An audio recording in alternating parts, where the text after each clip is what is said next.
Hello, everybody. Welcome to another Thursday evening edition of Talking Elite as we do our annual weekly review.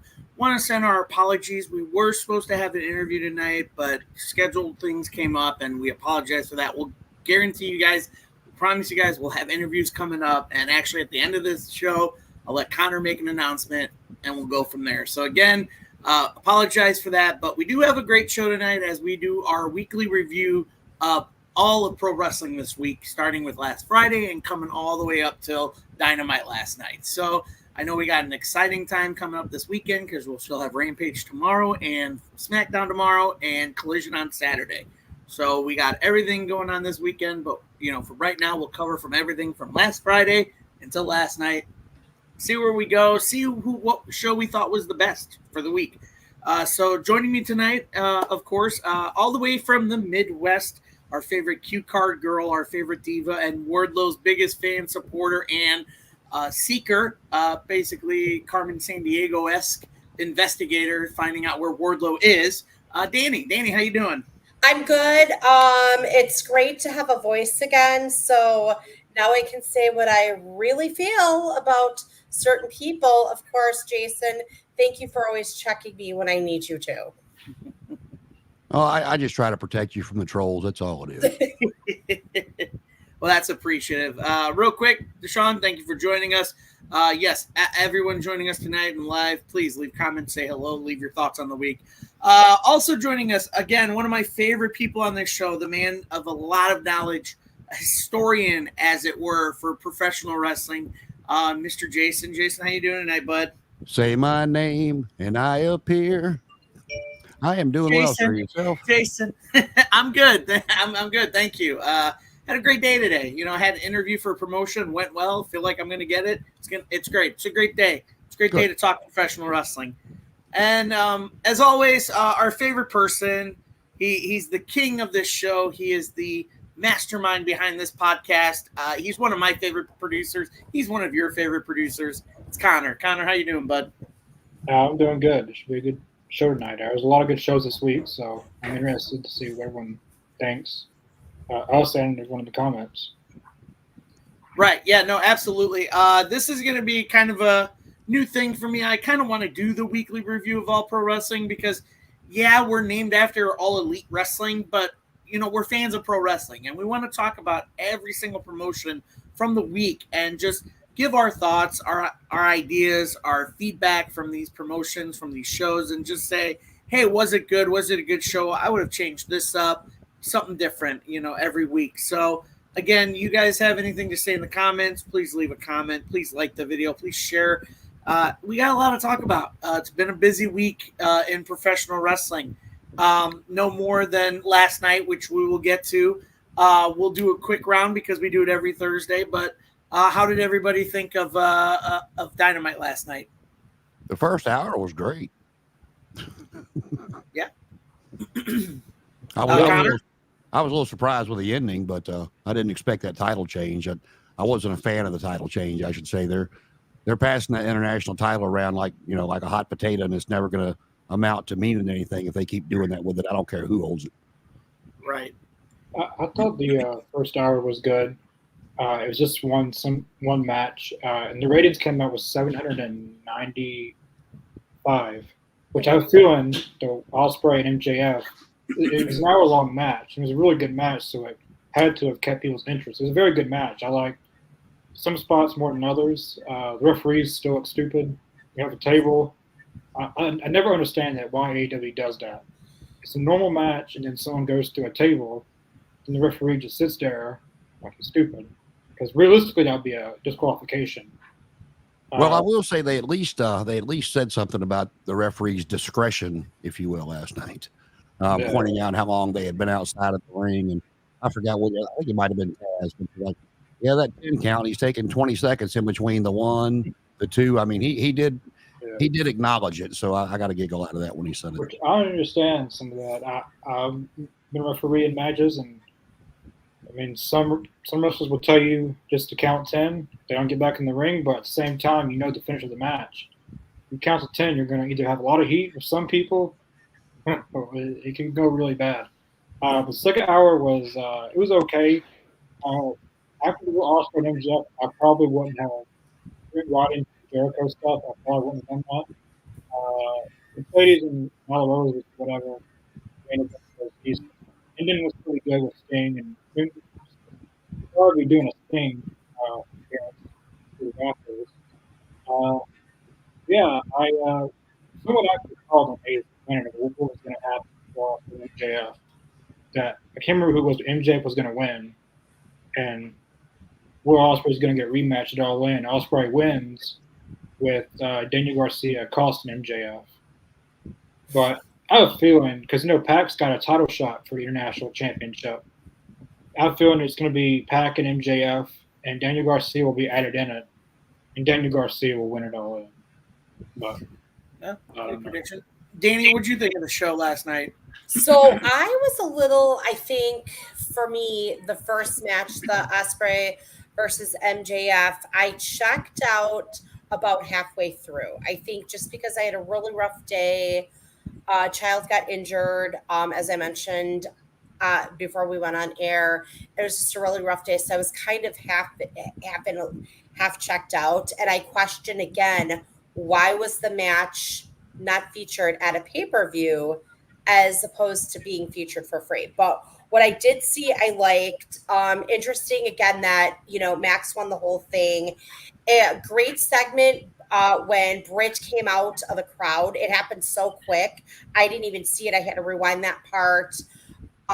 Cute little segment with Sasha and the Bucks backstage, and I can kind of see her, if they haven't brought her in, like her just being around them every week. I think it's just adding more heat to her character. And again, that ending for the final, which was Okada versus Swerve.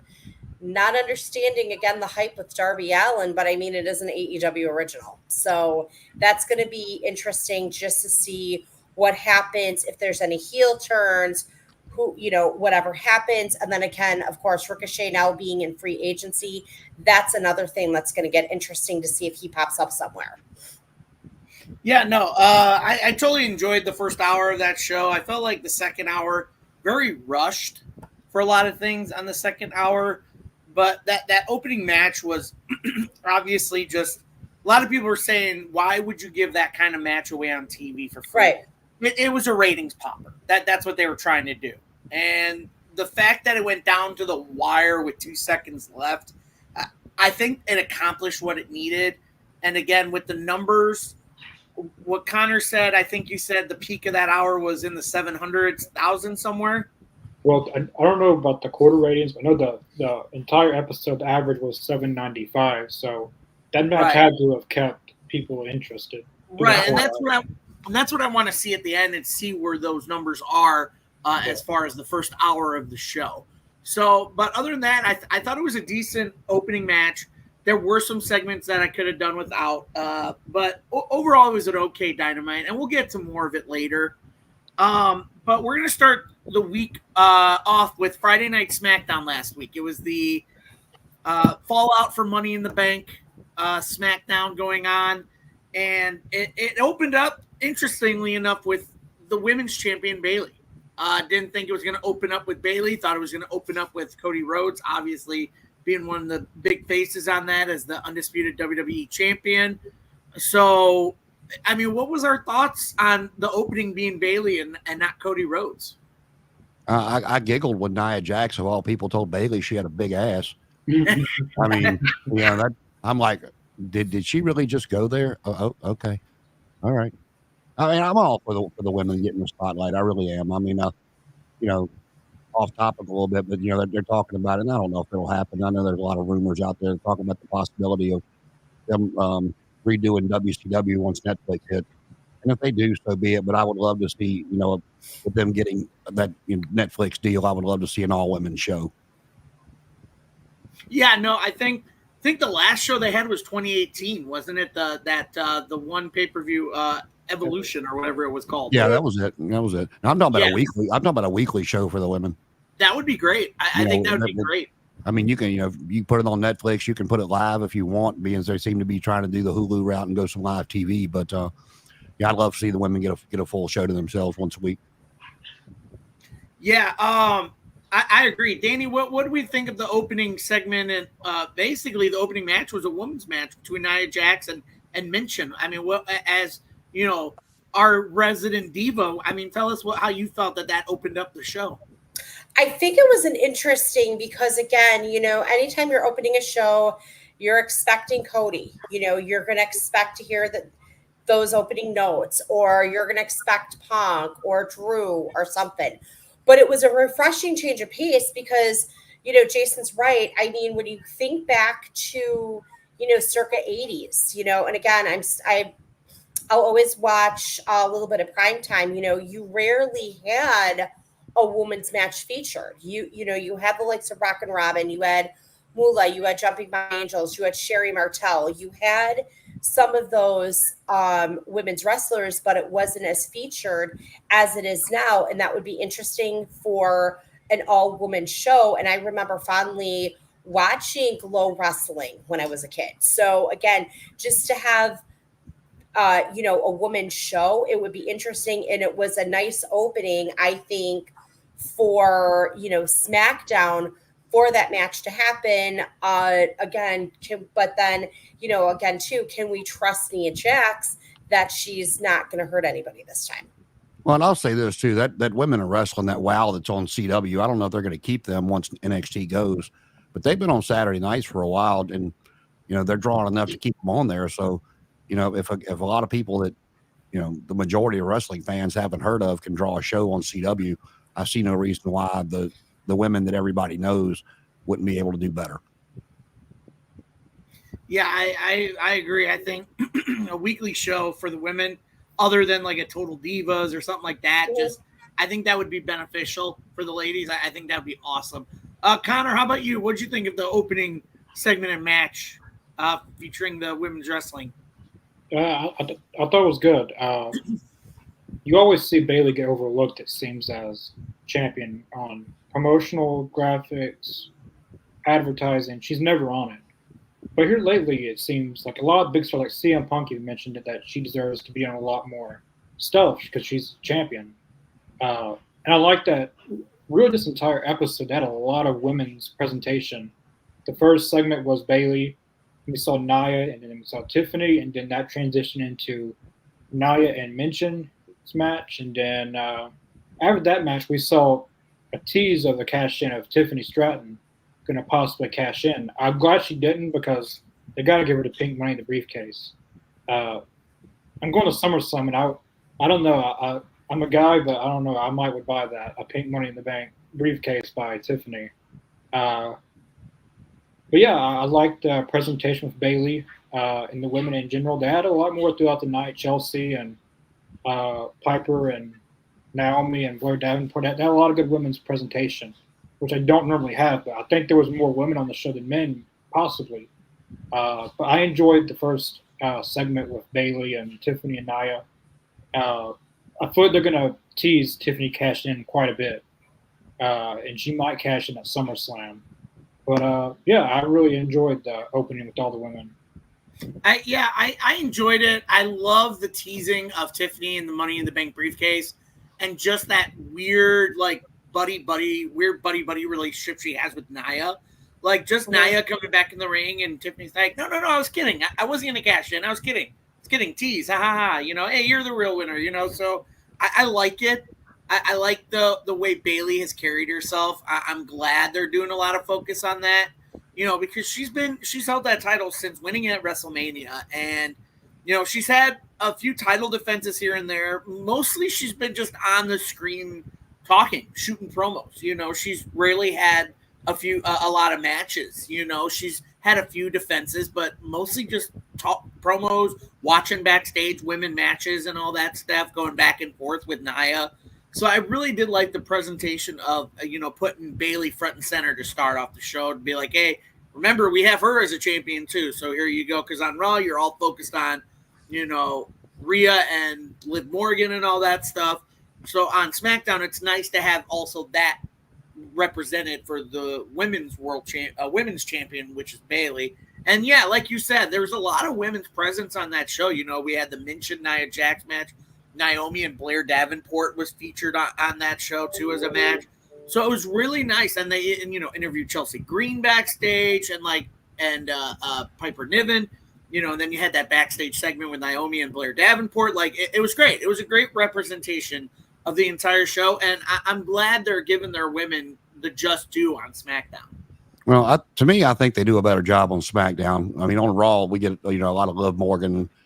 Now it's going to be, Liv and Rhea. And after those two, I don't think they've done a very good job with the women on Raw. Mm-hmm. And I just think SmackDown's been better when it comes to the women's presentation. I couldn't agree more. I think another thing that I loved about SmackDown was just from one, fan favorite person of, Tiffany being Tiffany time, people chanting cash it in, is someone that people just love and just, let me talk to you, LA Knight. On Friday Night SmackDown was probably one of his better promos he has done. And I say that because I love every promo LA Knight does, but this one, I don't know why. He just nailed it out of the park with this one, talking about, hey, Money Bank's done. Guess who I'm focused on now? Logan, boom, all this, setting up for SummerSlam. I want to get your guys' thoughts on not just because we talk about it all the time, the evolution of LA Knight, of where he was to where he is now as the megastar that he is now. But this whole feud with Logan Paul, do we see this as the cap off, the big moment of when Triple H, had mentioned last year at WrestleMania or one of the press conference saying, just hold off on LA Knight, something good is coming his way. I mean, do you guys feel like this summer at SummerSlam, this is the big pop off for LA Knight? Do you know this is going to be his big win for the title? I hope so. I'll go. Everybody's quiet. Yeah, sorry. Oh, yeah. You're good. Jason, I don't direct traffic here, man, so we're not over talking to each other. That's all right. You want to slack off. It's okay. You've had a hard day. Sorry, man. I'm trying to direct. I'm sorry. Go ahead, Jason. But no, I think it has to be for the simple fact of how many times can the guy lose and still maintain being that over? The fans are going to lose interest if they don't hurry up and pull the trigger because they're just going to feel like, why are we interested in this? He's just going to lose again. So I think they have put themselves in a corner to where they have no choice. And if they don't, I'm not sure what they do with him afterwards. Right. Danny, your thoughts on the Logan Paul, LA Knight feud and match at SummerSlam? You mean Logan Paul, who reminds me of a Kardashian? And we won't get, that's a whole nother separate story. But no, I hope this is something for him because this is a guy, and again, Adam, you said it best, when he came in with Maximum Male Model gimmick, and who else? Maxine Dupree was in there, and she has been heavily criticized by people because she can't wrestle, she can't cut a promo, she's just like there, and it's. For me, I liked LA Knight when he was Eli Drake. I liked him then. I thought, there's something really special about this guy. But that Maximum Male Model gimmick did not do anything for him. It was just kind of, okay, all right, nothing. This gimmick that he has now, Kevin Nash can say whatever he wants. He can call him a ripoff of The Rock.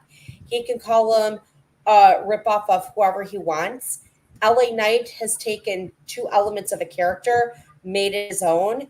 And Connor, I hope you have fun at SummerSlam. We've decided we're waiting for tickets to go. We want to go to the Rumble, so we're going to go to Indy when tickets go on sale. But I would pay money to see the guy live, and I'm going to. I just hope he gets his moment because he needs it. And Jason's right. He's over. And if people cannot see how over he is, then that's their fault. But I hope definitely we get some sort of payoff here at SummerSlam. Yeah, I agree. I think the time is right for LA Knight. Connor, I mean, we're talking about it. If LA Knight, wins at SummerSlam, where does that leave Logan Paul?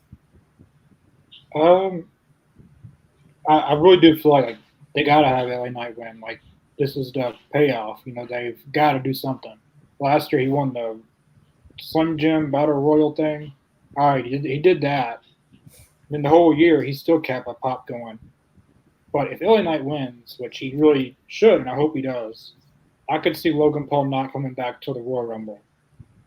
That could happen. If not that, I don't know what they could put him in a feud with Randy Orton maybe.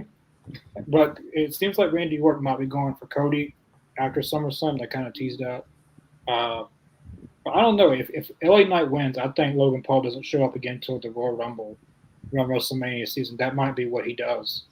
And maybe at WrestleMania they do that tag team match with LA Knight and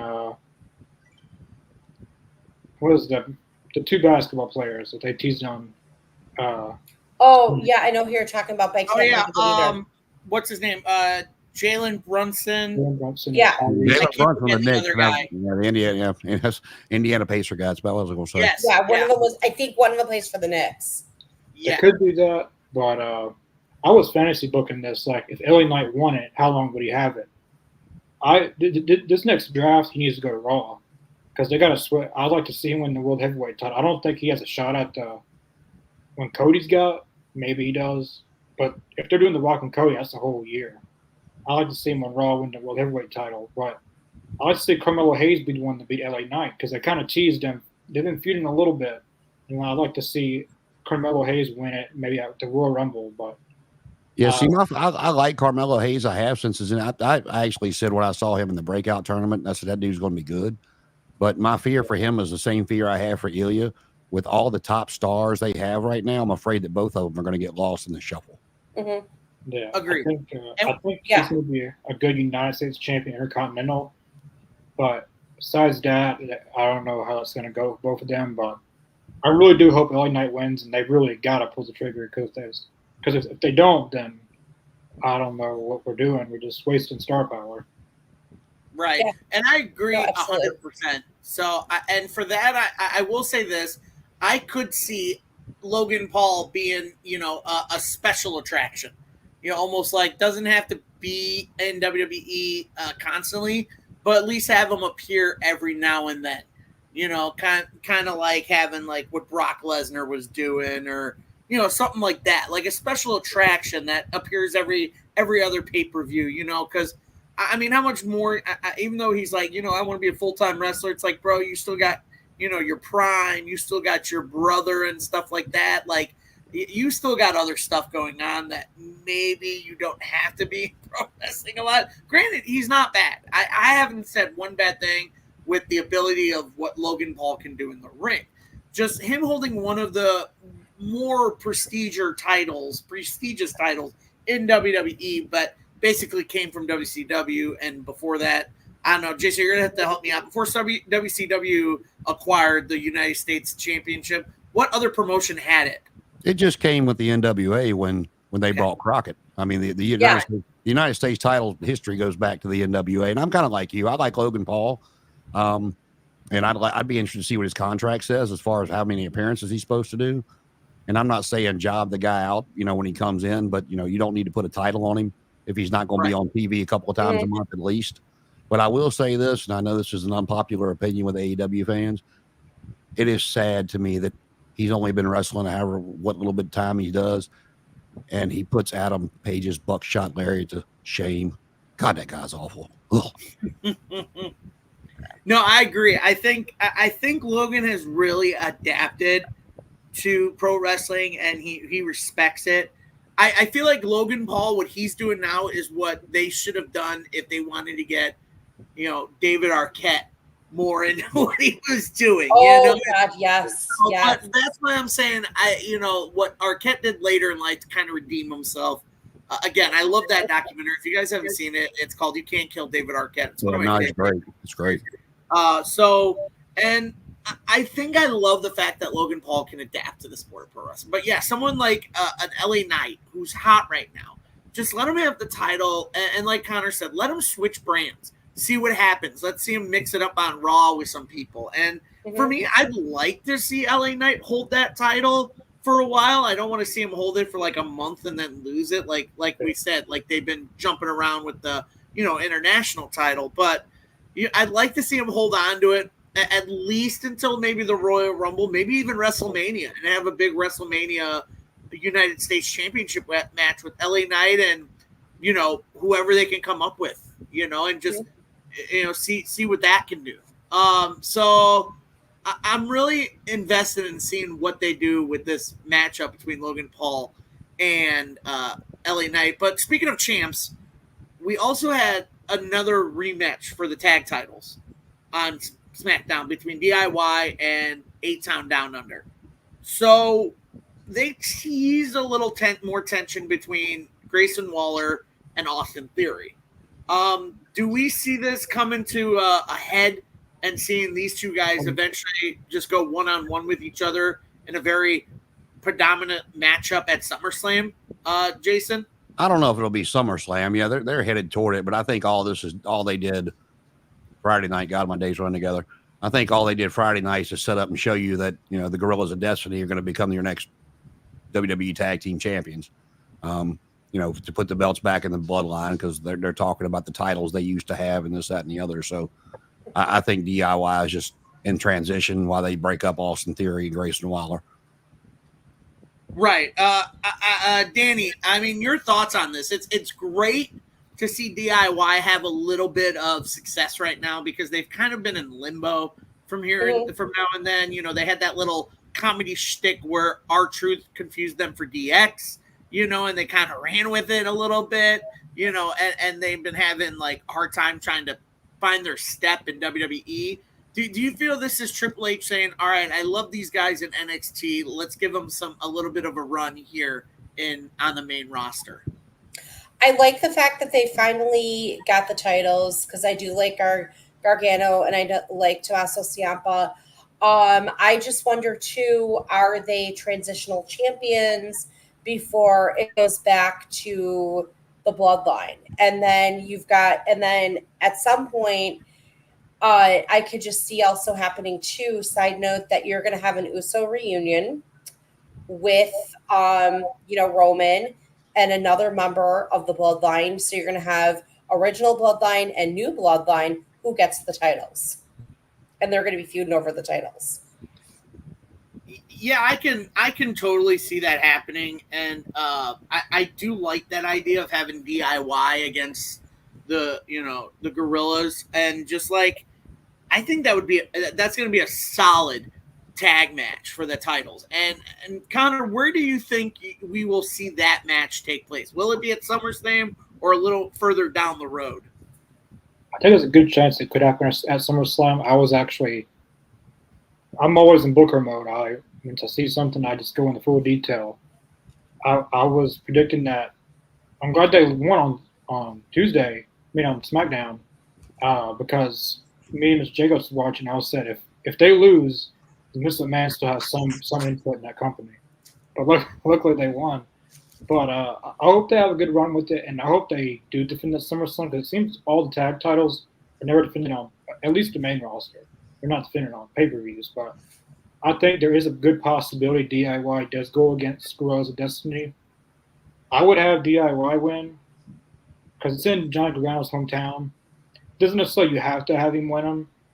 Just have DIY win them just because it's their hometown. But I would rather them win at Bad Blood, Gorillas of Destiny, because we possibly could get Roman and Solo at Bad Blood, or Roman and Jacob. But I feel like that's a match that could happen at SummerSlam, and I hope it does, because that sounds like a really good tag match. I don't think they've ever went against each other, DIY and Gorillas of Destiny. I don't think that's ever happened. But I think that's going to happen at SummerSlam, possibly on the pre-show, maybe. I don't know. But if they do that, I hope DIY wins, because I feel like Triple H values DIY more than Vince ever did. There's a reason Johnny Gargano didn't come to the main roster while Vince was there. Only Tommaso Ciampa did. But I hope they win at SummerSlam and they have at least hold them till like Survivor Series or something like that. Have a little decent run with it, because I do see the Usos versus God for the tag titles eventually. Well, I'll tell you, dude, another reason you're not going to see Theory and Grayson Waller you got to go back and look at, the history of these pay-per-views since Triple H took over. We're getting 5, maybe 6 matches, and we've already got 5, and that's, assuming CM Punk is cleared for the, Drew McIntyre match. But you've got, Nia as Queen of the Ring going after the title. You've got Liv and Rhea, Gunther and Damian Priest, Cody and Solo already. So we've already got 5 matches as long as Punk is cleared. Is that all we're going to get, or are we going to get one more? I mean, we're getting 5 to 6 matches in theory, and Waller's just not going to be one that makes that cut. I think, right. And agreeable. And maybe you're about to say what I'm about to say, Connor, but I believe there was talks of making SummerSlam 2 nights. Not this year, but next year. Next year. Yes, next year. But that's what I'm saying is that, they're probably not going to get that match on this year's SummerSlam. So maybe they do save it for Bad Blood between those two, have kind of a match like that. Connor? I think for SummerSlam, they're going to have a bit. I think for B-level pay-per-views, like the last one since WrestleMania at 5-6, I think SummerSlam has a little bit more. So I think we see an Intercontinental Championship match get added with Sami Zayn, Breakker, and Dragunov. Oh, we also got the U.S. title match, too. So that's another one I forgot about. Yeah, Punk and Drew McIntyre. Mm-hmm. That's at least 7 right there. We could see a tag match get added or the women's titles get added. I think we're looking at a 7 to 8 match card, possibly 7. Because right now we got Cody and Solo, Priest and Gunther, the 2 women's titles, and LA Knight and Logan Paul confirmed. So we got 5 confirmed. So Punk and Drew McIntyre is aiming for SummerSlam at 6. Intercontinental, I feel like that's going to happen just because of the ending on Monday. So that's 11 matches there already. And I remember last year for SummerSlam, they had they had a few more matches than their B-level pay-per-view. So there's a chance we get it at SummerSlam. They might do it the night before. They have SmackDown in Cleveland right before SummerSlam. They could add that's what they did for Money in the Bank. That's when DIY won the tag title. So yeah, they're turning those SmackDowns into a big event the weekends of the pay-per-views. Yeah. So you know what I missed from the 90s? The good 2-hour in your house pay-per-views. Yes. Those were good. But to answer your night, Connor, confirmed last year, SummerSlam had 9 matches. So you had and believe it or not, the 2 matches that opened up the show was Logan Paul against Ricochet and Cody Rhodes against Brock Lesnar. The match that ended the show was that Tribal Combat match between Roman Reigns and Jey Uso. So you had 9 on there, and you had both women's titles defended on there. Well, actually, you had 2 women's title matches because you had Bianca winning in that triple threat, then Io cash in. And then actually you had a really good of a match that I wish lasted longer was that Gunther versus Drew McIntyre for the Intercontinental title. So, you had 9 matches last year, so I could see them adding around 8, maybe 8 this year. 8 can probably be the good number for it this year, and everything like that. So overall, if there's nothing else to discuss about it, give me your guys' final thoughts on SmackDown and what you would give it as a score. It's just continuously setting things up. The little teases between like Theory and Waller, the little nod for the Gorillas of Destiny and the tag team titles, the attack at the end by the Bloodline, still setting up for more stuff with that. Like I said, a really good showing for the women. It was a solid show. All right, Danny. It was good. It was a good show. And I wanted more because I always liked Micah when he was in TNA. And I do like that Tagaloa. Jacob Fatu, I don't know if it's the facials that just scare me, but that is one scariest dude. And he's doing his job. Yeah, if I saw him, and very few people in my history of watching wrestling have scared me. Demolition was one of them. And that was it was the face paint. The Ozzy Osbourne Iron Man, when LOD, God bless their souls, came out to that, scared me. But Jacob Fatu legit scares me. I will tell you, with what way you're talking about it, we've talked about this the last couple of weeks while you've been MIA, but one of the reasons Jacob Fatu was held off TV for so long after they signed him was they were worried he was going to overshadow Solo. And Okay. and he's already done it. I mean, I know they're trying to, they've done a better job with Solo. Solo has picked up his game, but you can still tell that Jacob is shoots ladders above him. Yeah, Absolutely. he's scary. And again, if you can scare people while you're playing your character, then you're doing a good job. I love SmackDown. I can't wait to get home on Friday. My commute's about 50 minutes, but it's mainly freeway. But still, I can't wait to get home Friday night, watch SmackDown. Yeah, no, totally a good show. Let everybody know Connor stepped away, but he gave it a 7 out of 10. So that was his score. For me, I loved SmackDown. I love the opening segment, the Tiffany tease. I can never get tired of DIY, especially since I follow Johnny Gargano's podcast or his YouTube page. I love it. If you guys haven't checked out his YouTube page, it's fantastic. It's all his vlog where he goes on, where he does stuff with Candace, and it's always Tommaso and Indy tagging along with them, and it's great. So I would probably say SmackDown was a decent show. I'd probably give it a good 7.5, 8 out of 10. It was a good show for me for SmackDown. So now we move to Saturday. Because for me, I'm going to be honest with you guys, I'm going to skip Rampage on Friday. Nothing really stuck out to me. I didn't watch it. And everything. Like, it's an hour, and I didn't really see anything entertaining about it. So we'll go to Collision. Didn't watch that either. Okay. I don't know. Maybe I can review it and ask questions that you guys can answer. But the night opened with actually a really solid match between Takesha and the Dynamite Kid. I actually did see pictures of that online. Yeah, right. Of Tommy Billington and Takesha, which for me was a really good, solid match. And I feel like Tommy Billington has really come in his own, and I love watching him wrestle. Mm-hmm. I mean, I knew I liked him the moment he had that singles match against Dex Hardware. I for some reason I love the kid's style. It is reminiscent of his. He's uncle. It's his uncle. Yes, his uncle, the Dynamite Kid. For some reason, I just like it.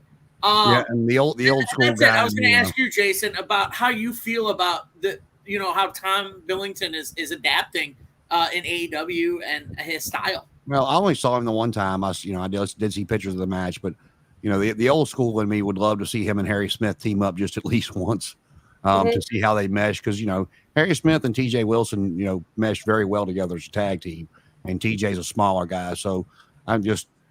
Like the old guy in me would like to see that just at least once. But no, I mean, I was impressed with it the first time I saw him against Dax. First time I'd ever seen him. And, I'm sure that, Takeshka always like watching his matches. But I was sitting there going, why didn't I watch Collision Saturday? I'm like, oh, yeah, somebody took a shot at Trump. I was watching the news. So, and then the week before I was watching the pay-per-view. So, but yeah, that's why I did not watch Collision. I don't ever watch the news, and stuff kept going off on my phone. I'm like, is that serious? Yeah, okay, well, we'll watch that now. Yeah, I believe it. Danny, so, we've always praised Takesha on this show. Why haven't we haven't seen him with a singles title yet? I think because, in all honesty, and I was shouts out again, Aaron Riff, the team at No DQ, and Tito, one of my favorite people in the IWC, next to the three of you, of course. And Amer, we miss you. But Tito has covered this in his column, and he just felt like Takeshita's booking has just been awful. Takeshita was the big name that comes over. That music, though, it's very intense, and it sounds creepy, but it's also I guess traditional from where he's from. But still, I mean, I don't know. This guy has been booked badly. I've seen him live. He's got some solid in-ring work, which I liked him. I do like the Don Callis pairing, but then again, I do like Don Callis as a manager anyway, and also as a personality. But the Tom Billington, though, I am seeing so many. I'm seeing the British Bulldogs again. God bless their souls. It's like you're taking me back to 1985, 86, and you've basically picked him up and dropped him in 2024. No, I agree. Yeah. That's what I'm saying. Connor, what's the next feud you'd love to see Takesha, and where do you see Takesha finally getting a little bit of a push? What does AEW need to do? Obviously, we talk about booking being better, but what's a feud or a match that will really push Takesha in the right direction to eventually maybe win a singles title in AEW? Oh boy.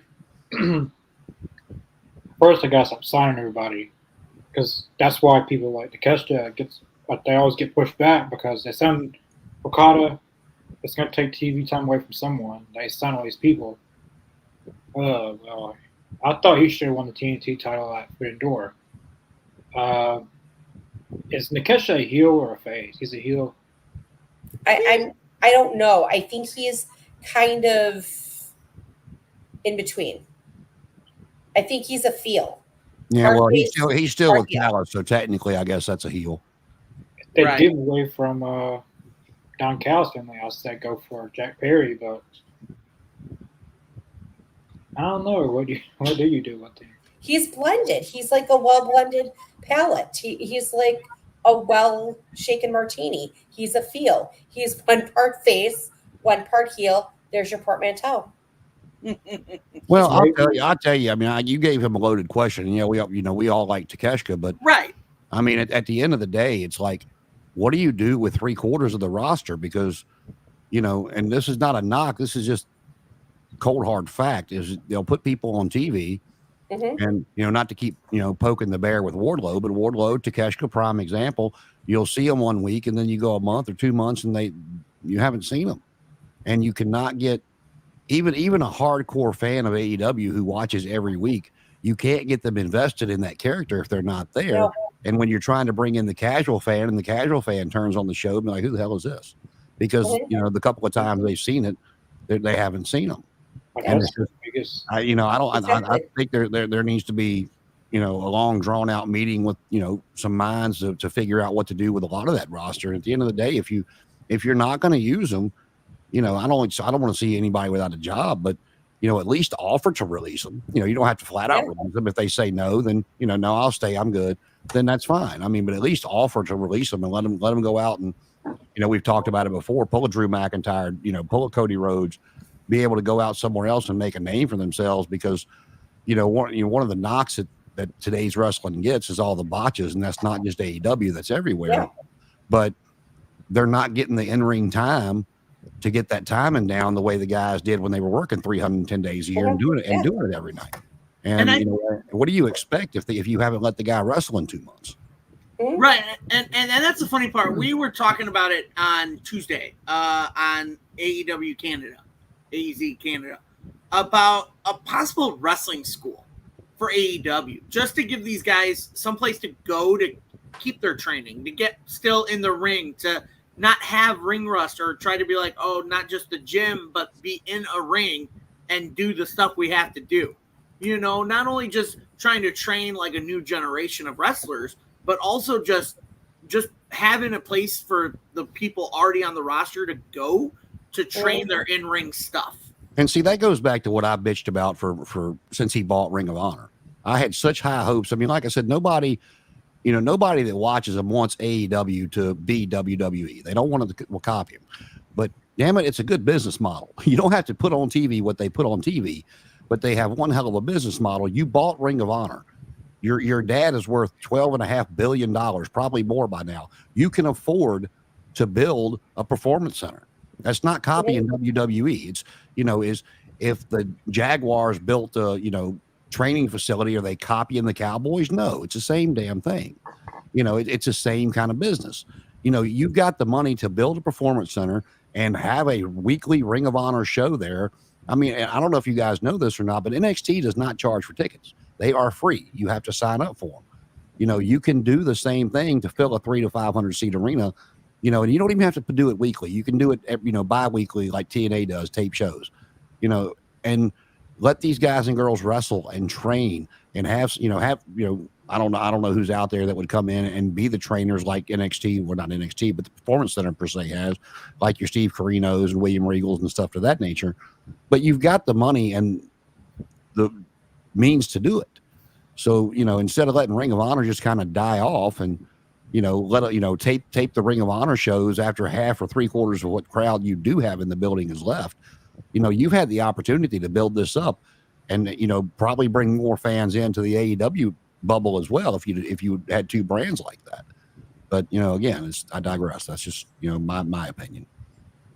Right. I think I think we all agree that, it's the same across the board for everyone, is the whole bloated roster of everything and trying to get these people their TV time and just trying to find something to do with them. And I believe I mentioned this on Tuesday as well, that, it's the whole, the fighting for a spot on the list to even be on a show.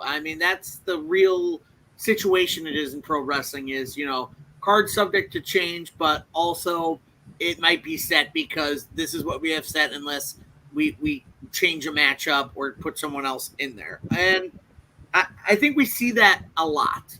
And there's no also better about story-wise or booking-wise that we've been talking about Takesha than the trios titles. We had mentioned this before on the show as well on Tuesday, that what we feel of the trios titles and the whole collision this past weekend, talking about how we're now having the Bang Bang Gang against the Patriarchy for the trios titles. How are we feeling since the introduction of these trios titles?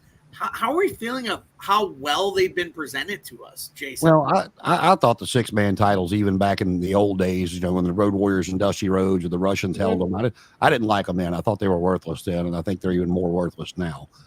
But, they're doing, I guess this was a thrown together something in the back because Jay White got hurt. But, if Juice has been hurt, he's back now. I'm glad to see him back. I like Juice Robinson. I like Jay White. But, you talk about all these people trying to get TV time and, this comment down here about Tony can't sign everybody, but he basically pillaged the New Japan roster. And I don't care how big a star they were in New Japan. Even Okada. Okay, his bitches line is funny and they put the Continental Breakfast title on him. But, really, what has he done?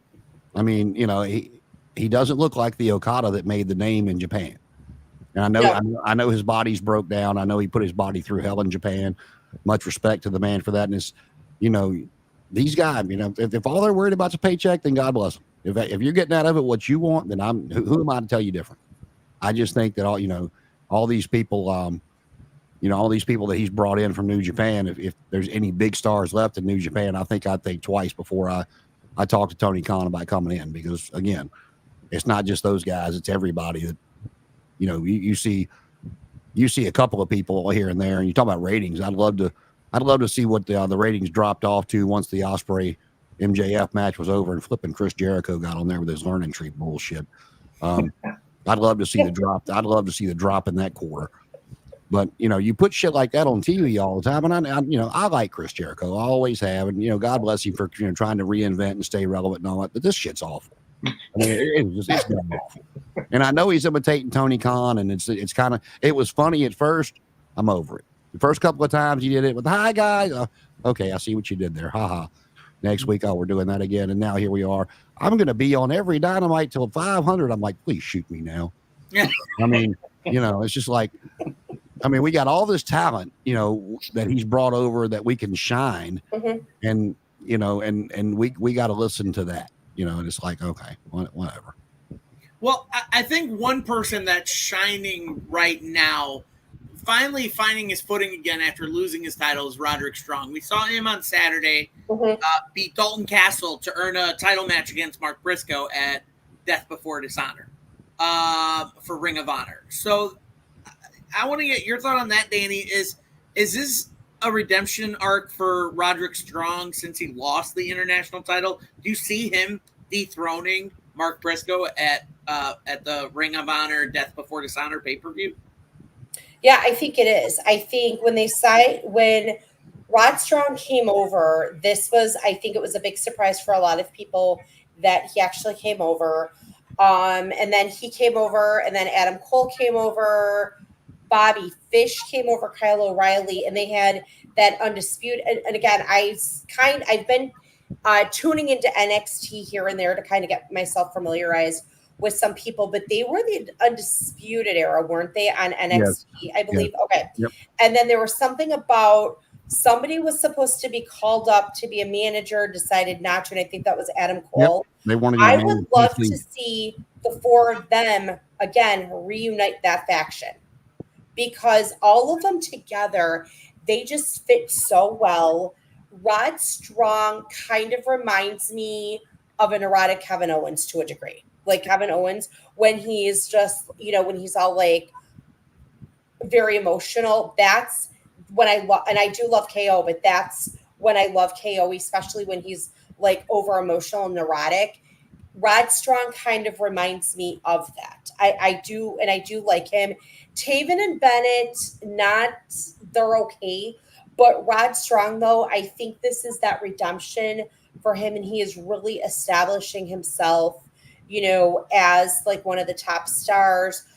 The faction, again, with, Wardlow and him and Adam Cole and the Devil storyline just kind of was there and then blinked and it was gone. And as soon as MJF come back, they just shit all over that. Pretty much, yeah. And that was, and when you mentioned we were going to, our initial topic, I had written that down, and I even wrote down, I go, how, and if we talk Wardlow again, how does being a faction help if he's part of it, but he's nowhere to be seen? Because the whole faction right now is centered around Rod Strong, Taven, and Bennett.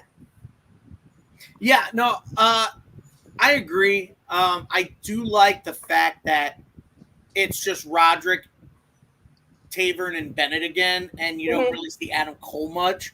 Yeah, I'm kind of feeling they're letting that die down a little bit, and kind of letting that, because it really didn't work out the way they did, thanks to the obviously injury to MJF and everything going on with Adam Cole.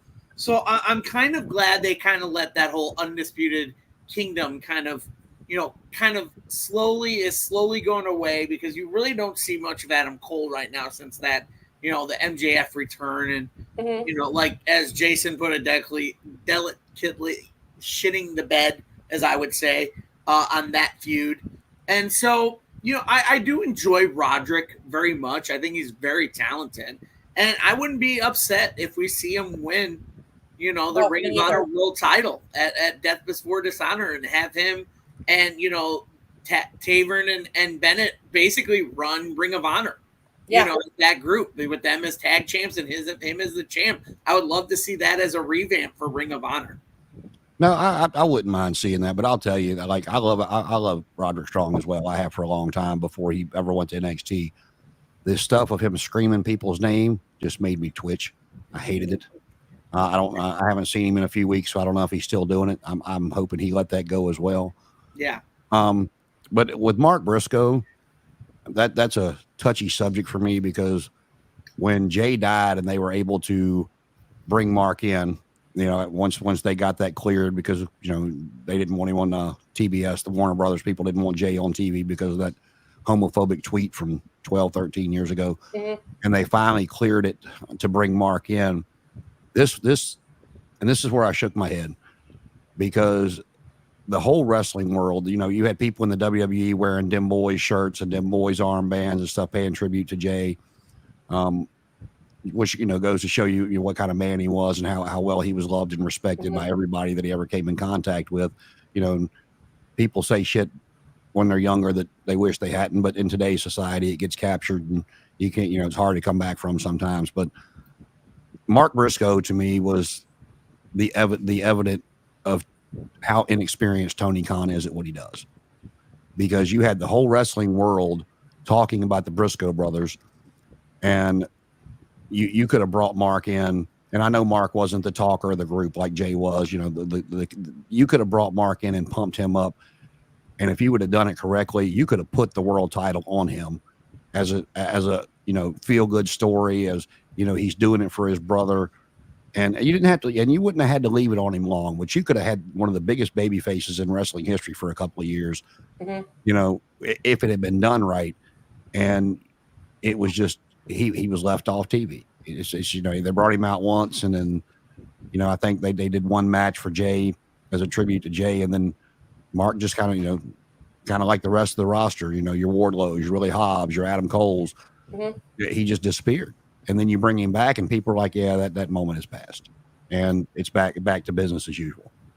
Right. No, I totally agree. And speaking about just time is passing and not really much doing with them anymore, Connor, I want to get your thought on this new partnership amongst a certain group of people in AEW, mainly Kyle O'Reilly and Orange Cassidy, calling themselves the Conglomeration, teaming against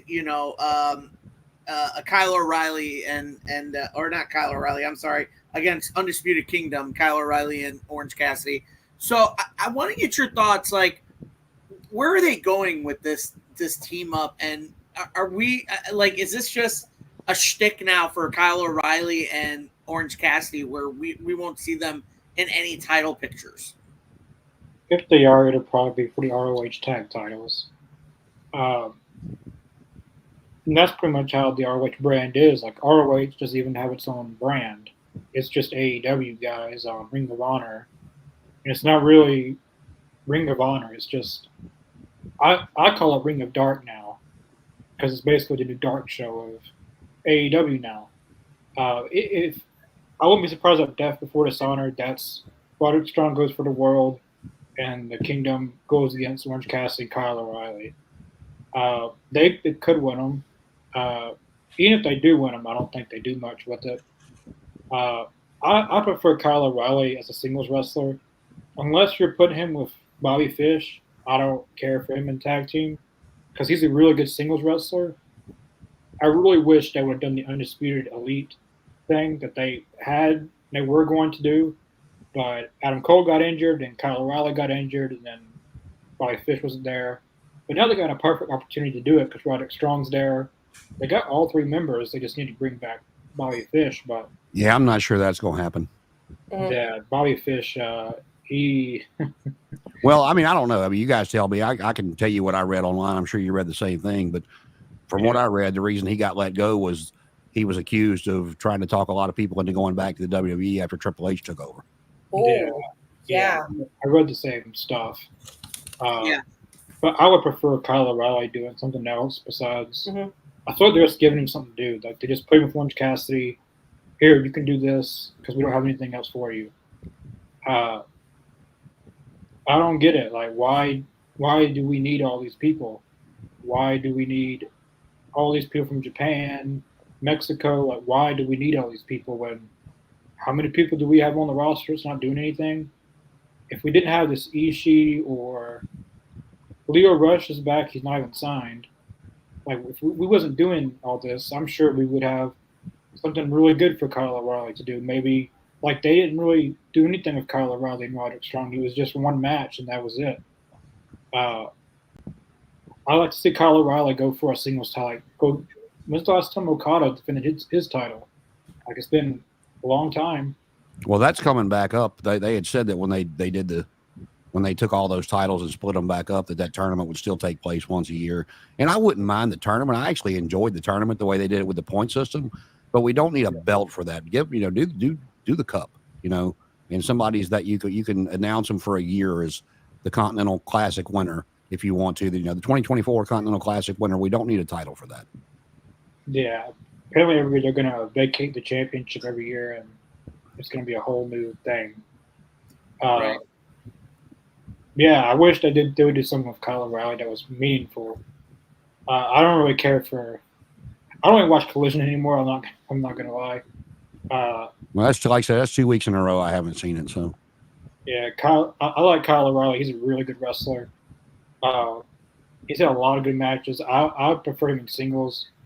I like Orange Cassidy, but I don't know, with the Don Callis storyline they've done and they kind of buried Trent in that. I just lost interest in anything to do with that. When I talk about Orange Cassidy, people think I hate him, and I don't. But Orange Cassidy, to me, is another one that shows Tony Khan's inexperience as a booker. Orange Cassidy's great for the kids. They like him. I'm not saying take him off TV, but you cannot have somebody of his size and stature out there beating your huge guys and no selling pile drivers. I mean, put the guy on TV, let the kids like him, touch the fist, do the thumbs up, do his sunglasses gimmick, let him, I'm not saying comedy per se, but let him be that act for the little kids that's in the audience. But you cannot have him out there. I'll use Danny's boyfriend. You can't have him out there with Wardlow, who looks like he could make 3 of Orange Cassidy and have Orange Cassidy get up every time that big dude hits him. It's just not it. Yes, we know it's sports entertainment, but part of the great thing of wrestling is when you can suspend that disbelief and make people believe or scratch their head for 2 seconds and go, man, I know this shit's fake, but that wasn't supposed to happen. That's the great moments in wrestling right there. And that's where they're missing the boat. I couldn't agree more. And so to wrap up on Collision, for guys who saw it, guys who didn't, I don't even know how to ask this because a few of you have, like you said, Jason, you didn't see it. Connor, I don't know if you watched it. I don't know who watched it. I know I watched a little bit of it. It was okay. I would give it a 6.5. I thought it was okay. Danny, if you watched it, what would you give it? We watched most of it, and getting, what Jason just said about, the booking, and I hate to say this, but you've got this massive roster. You don't know what to do with it. And I'm feeling like a lot of these guys are booked like 80s WWF, like jobbers. Like, okay, show up. If we need you, we need you. If not, we'll send you home. And it's funny that Jason mentioned Wardlow, that there is a group on Facebook. It's called All Things Wardlow that his mom, created for him. And I guess he was really upset, according to this group, when his mom posted that he drove 4 or 5 hours to wherever, I think it was Dynamite. No, it might've been Rampage, wherever it was or whatever. And he was told to show up. He gets there. Then they told him to go home because they didn't need him. So again, and I'm seeing a lot of that because again, with the whole Jay Briscoe thing, God bless Jay's soul, I cried when Jay passed away because it was the same day my grandmother passed away. And I went, I ordered my Jay Briscoe Memorial t-shirt. I actually wore it last weekend and got a few compliments on it. But you're right. They could have done something with Mark, even if Jay couldn't have been there, and then slowly somehow convinced WBD, whoever didn't want Jay in, to bring him in, because again, you say things, that are not appropriate in your 20s, but to hold this grudge against Jay for 13 years, Jay was popular, Jay was over, Jay something, God bless his soul. And you're never going to have another guy like him. But for Tony Khan, I agree with what Jason, some of the people that are, that have been booked, it's like Tony Khan doesn't want to book. He announces the match, then creates the story after the match takes place versus creating the story, getting the build, and then having the match. And we got one of the comments over here asking about a brand split. I don't think it would be a bad idea if it could be done correctly and stuck to. I mean, I know that's what the original plan for CM Punk was, but yeah, he brought the most media to your company thus far since the beginning. But you signed Adam Copeland, you signed a couple other people. Hell, you could actually stick somebody over there and build them if you do it properly, and center it around them, because you have enough talent. Hell, for 3 shows, not just 2. Right. Might be 4 if I actually looked at the whole flipping roster. But but it would have to be done properly. You're going to have to, speak with Warner Brothers and say, hey, this is what we're going to do. So we might drop in ratings a little bit, but once we have our foot firmly planted, they will slowly start to come back up when people see what we're doing. But I've got too many people, and I got to make sure they're all getting seen. And maybe it'll, one or the other can give me, if I see something's working on one, I can flip it around and do it on the other, or vice versa. There's just a lot of stuff they do that it just makes me shake my head. Now, I know Tony likes the dream matches and stuff like that, and that's fine. That's why they do their pay-per-views so well. But there's got to be stories. Like I said, we've talked about this before. It's like what made TV so great in the 80s and 90s was that ending of, who shot JR, that suspenseful ending that made you want to tune in next week. And one of the things that AEW does that drives me crazy, and what I was happy about with Wednesday night was, even though the ending wasn't kind of what I thought it would be, MJF used the ring. He didn't beat Ospreay flat. And they are famous for beating people flat all the time. That's why I told you I enjoyed the Braun Breaker interview last week when he come out after losing to Sammy. He addressed it. He's like, you beat me. I shouldn't even be out here asking for a match. I have no right to. When you address it that way, and then, like I said, when he attacks Sammy, it gives Sammy the okay, I want you one more time, instead of Braun going, I want the match. He's making Sammy ask for the match. And, that's just, like I said, I know Tony, it's only been around 5 years. I'm not, down in Tony Khan, but he needs to bring in some people and listen to him that can tell him how to do things and stop with just the fantasy dream match booking, because it's, pay-per-views are great, but it's not going to sustain you week to week. Right. Totally agree. And, we move from, on that note, we talk about bloated rosters. We move from one to another. We go to Monday Night Raw. And the opening segment, again, taking a page out of SmackDown's book, Raw opens up with a woman opening up, and it's Mommy, Rhea Ripley, coming back. And finally taking the mic and talking. And, you get the segment with Dirty Dom in there trying to apologize. And Liv Morgan finally agreeing to a match at SummerSlam. How are we feeling about this match at SummerSlam?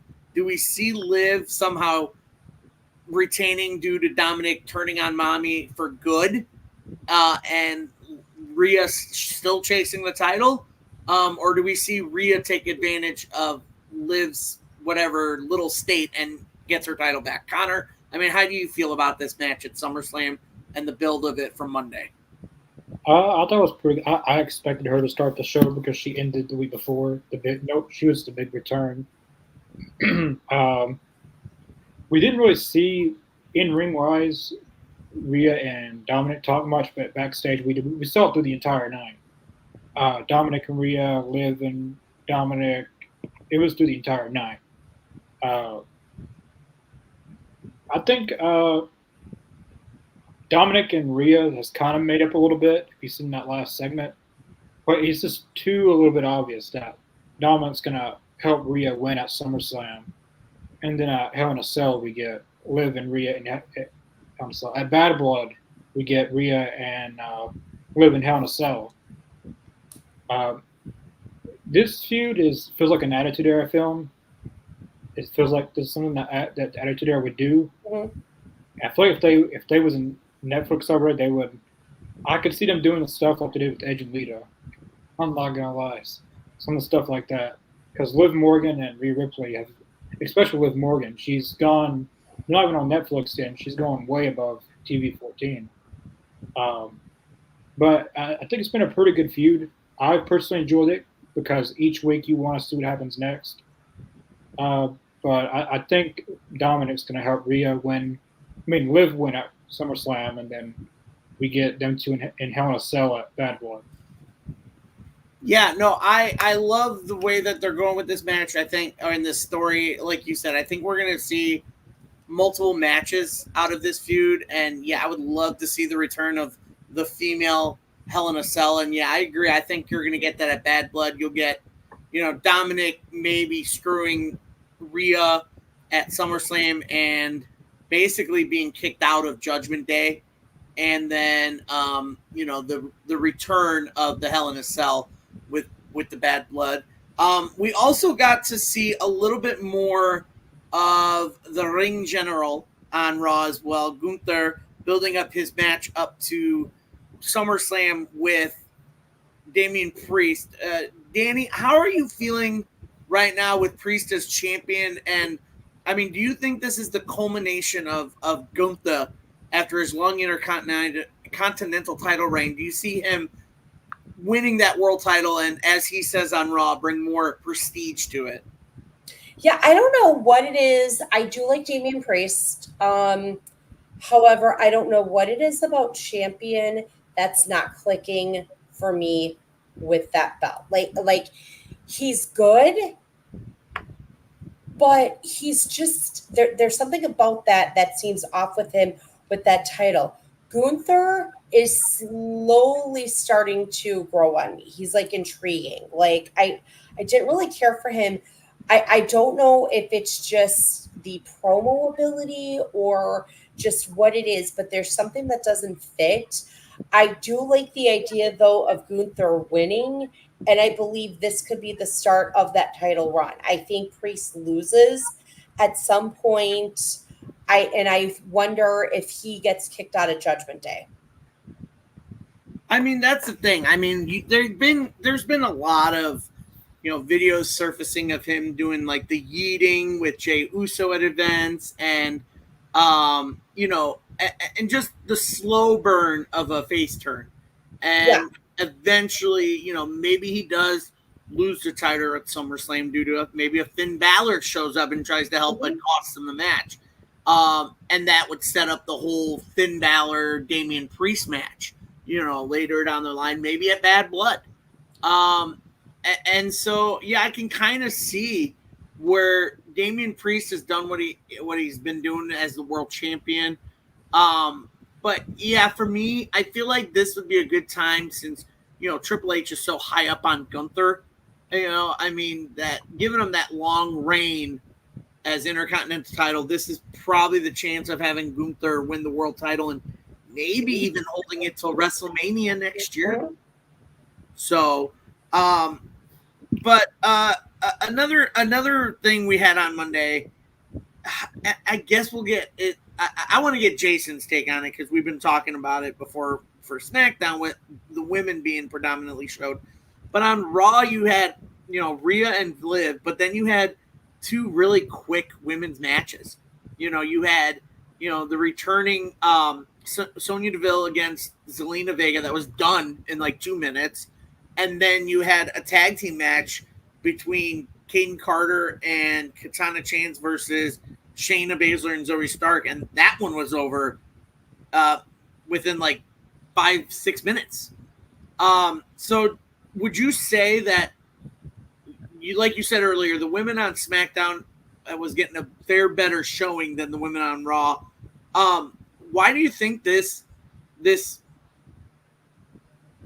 group of women on Raw is not getting what, the showing that they should be getting?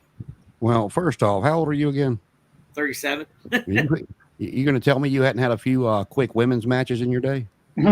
That's true.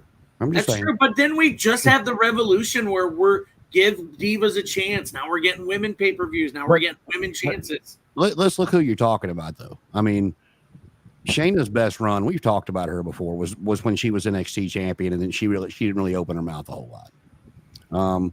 Sonya Deville, they've tried so many different things with her, and I'm glad she still has a job, but nobody cares. Chance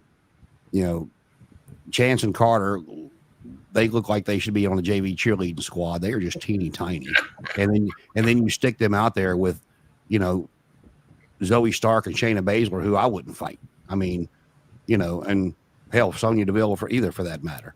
And, Zelina, I've always liked the Trinidad, but, she's teeny tiny as well.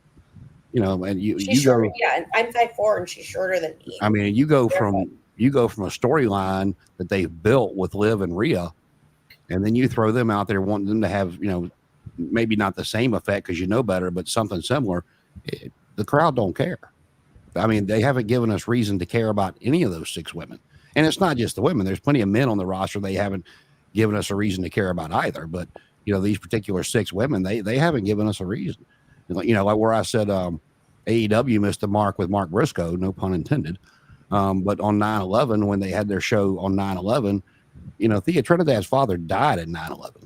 And they had somebody there that was emotionally involved, not just country-wise, but emotionally involved on their roster that actually lost somebody during 9/11, and they didn't even put her on TV. So, I mean, that right there, if they wanted to push Zelina Vega, that right there could have gotten people to emotionally involved in Zelina Vega, and they did not do it. So, like I said, it's not just AEW. I'm an all-around, you suck. Doesn't matter what company it is. But they had a chance with Zelina Vega and they missed it. And they tried stuff. Zoe Stark just came up from NXT last year, but the other ones they've tried, and they used Chance and Carter as transitional tag team champions. I mean, they'll keep them around because they're gymnasts. They can do a decent match, but you're not going to see one of those as women's world champion. I don't think you'll ever see any of the 6 of them as women's world champion. And they should be JV cheerleaders too. Yeah. No, I agree. One thing we did see that was shown, and it's probably one of the, storylines and feuds that have been just brewing since Survivor Series last year, and that's Drew McIntyre, CM Punk. And every time Drew McIntyre gets on the microphone, I'm just enthralled with what he's glued to the TV. Absolutely. I'm there. I'm like this. I'm like, speak to Drew. Absolutely. I will listen to whatever you say, sir. But I've got this question for the resident Punk fan in Connor. Connor, this matchup, I mean, it's been brewing and brewing between Drew McIntyre and CM Punk since the Royal Rumble.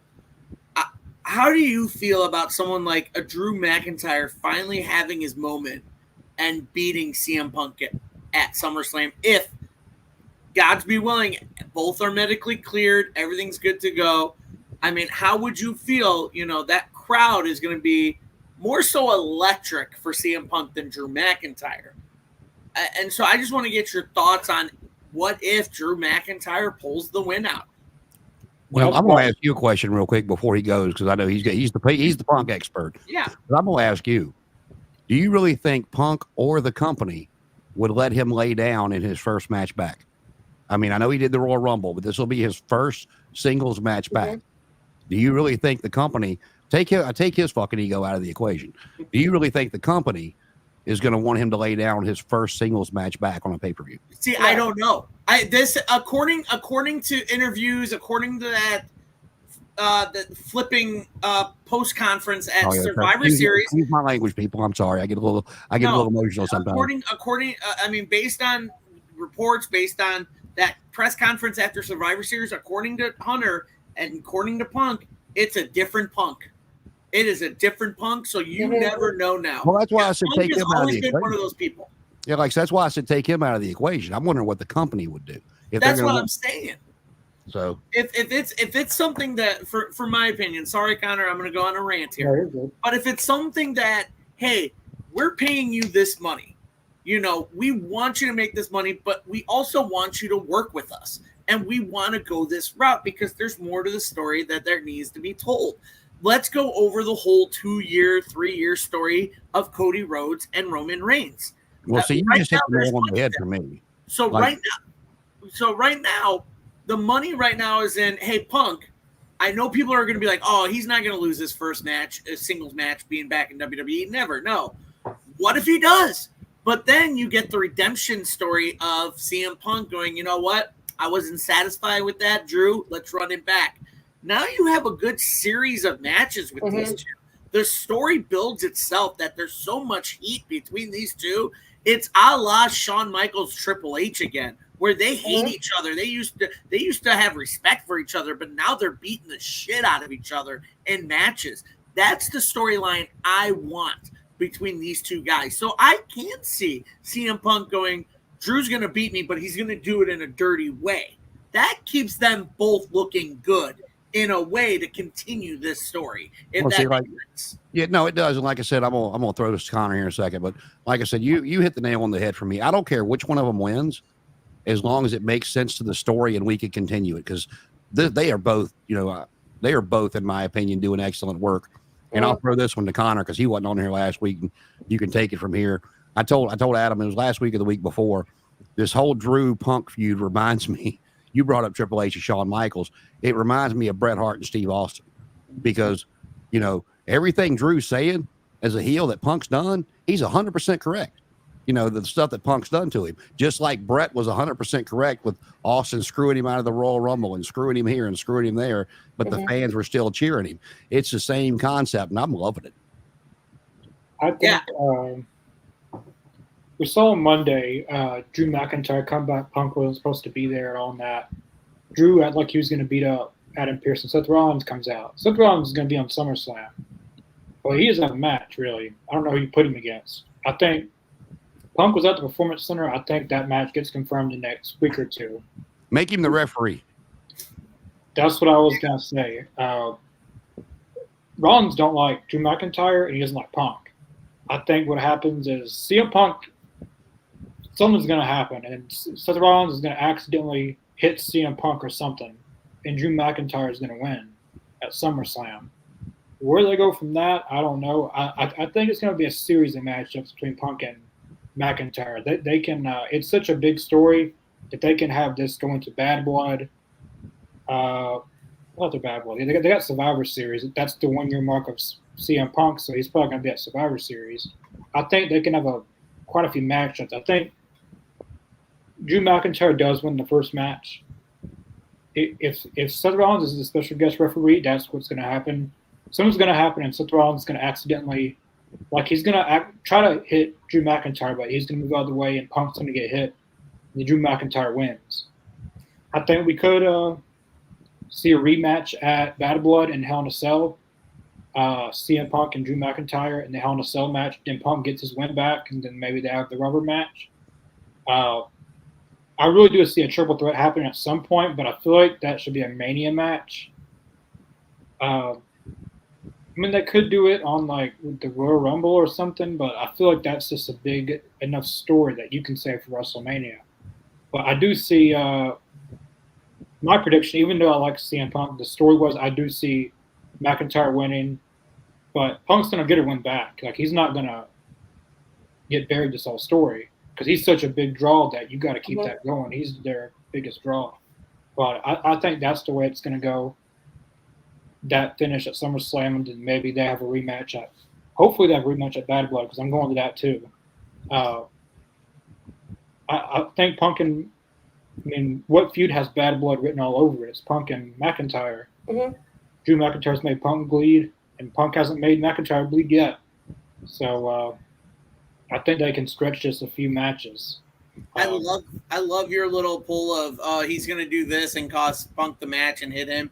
It's so a la Shawn Michaels Undertaker back in the 90s when he had to do that 3 count even though you didn't want to do it. Yep. Yeah, he did it. That's what you said that, Connor. That's what made me think of it. So. Mm-hmm. And then one last thing I want to touch upon before we, move along and kind of wrap up our all review of Raw. Again, weekly, every week, I'm always enthralled with this story. This is probably one of the best stories going on right now in WWE on Raw, and that's the Wyatt Six. I'm so enthralled with it. I love it so much. And this week we got what I was hoping for as far as what I want to see weekly. As you guys know, I've talked about it in the group or just talked about it here. Weekly, I want to see vignettes of interviews with the members of the family. Yeah, that was powerful with Eric Rowan. That way we got this with one of our favorites who we had on the show before. Great guy to talk with, Eric Rowan. Just pouring his heart out about losing both his brothers in, Luke Harper, Brody Lee, and Bray Wyatt, Wyndham Rotunda. And just him pouring his heart out and everything like that. I love the emotion of it. I know he got criticism from Bully Ray saying, I want to see real tears.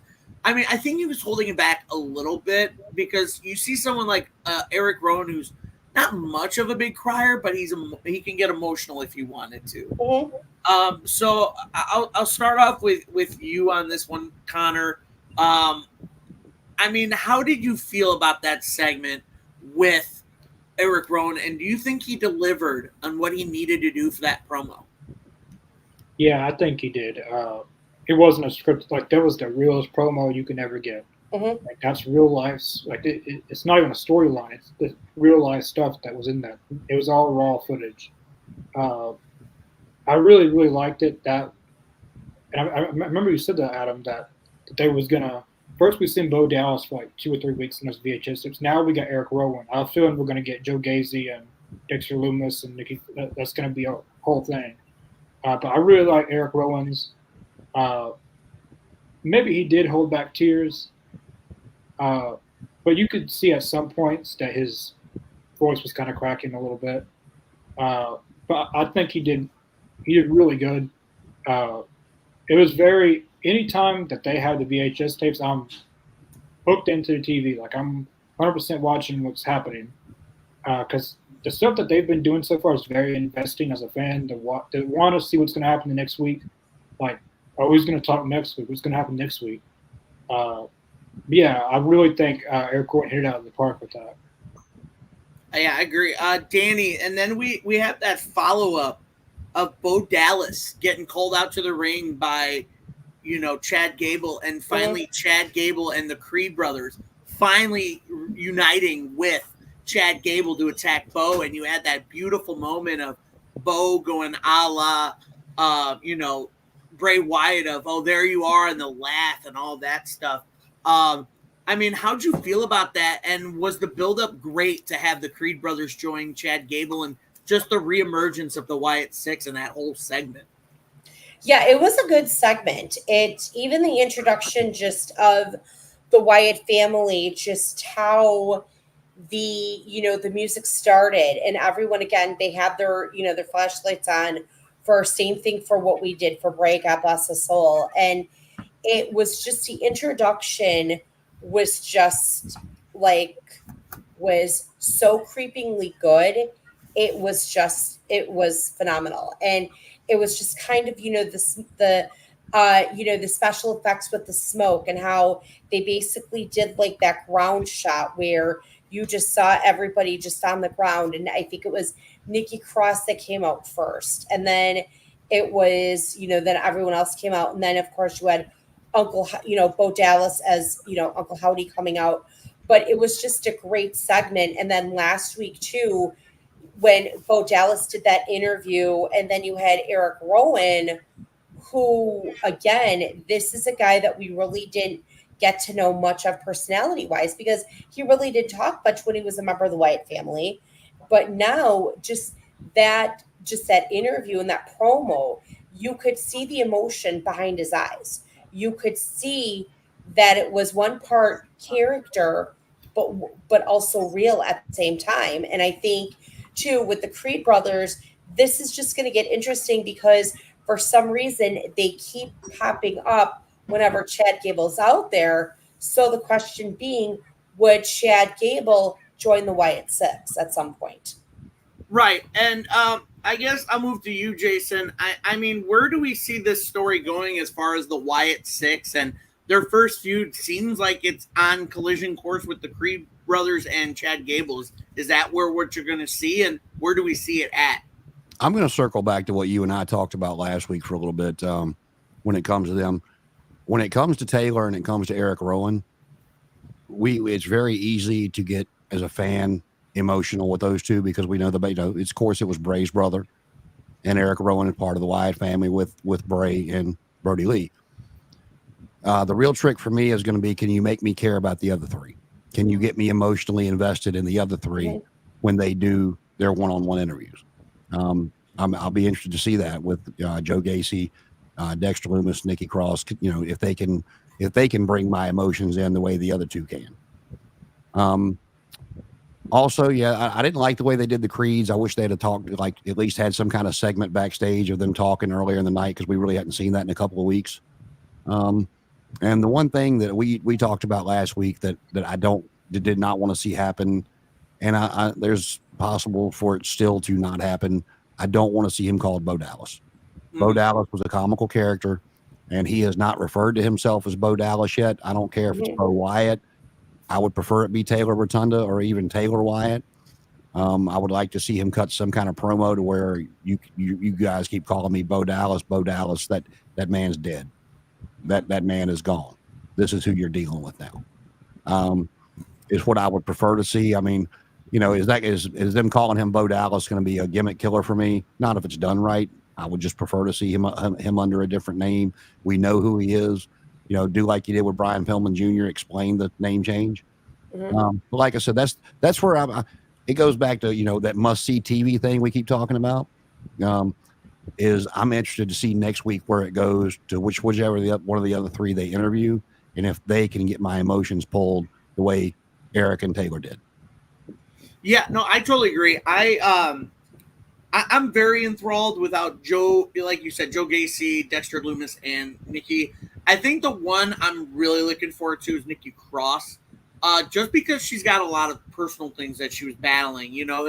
She was dealing with, I believe she's dealing with like eating disorder, and she's got a lot of body image issues, outside, in her life, and she's got a lot of personal stuff that she carries with her. So I'm very enthralled to see how she explains her story and why she belongs in that group. But I mean, I just love this group, and like you said, yes, I would love for him to come out and be like, "Listen, I'm not Bo Dallas. I'm Taylor. I'm Taylor Rotunda. My name is Taylor Rotunda. Like that's my name. Like that's what I want to see weekly."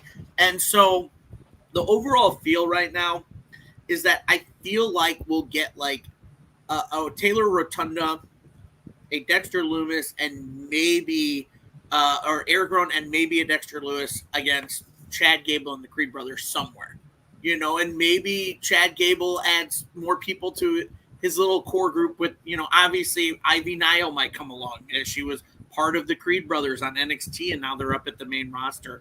So yeah, she's been in those segments every time they've seen talking, except for last week. She's been in the segment, so. Right, and so that would be a good compliment to Nikki Cross's character as well in the Wyatt Six. So I'm just very excited to see how that goes.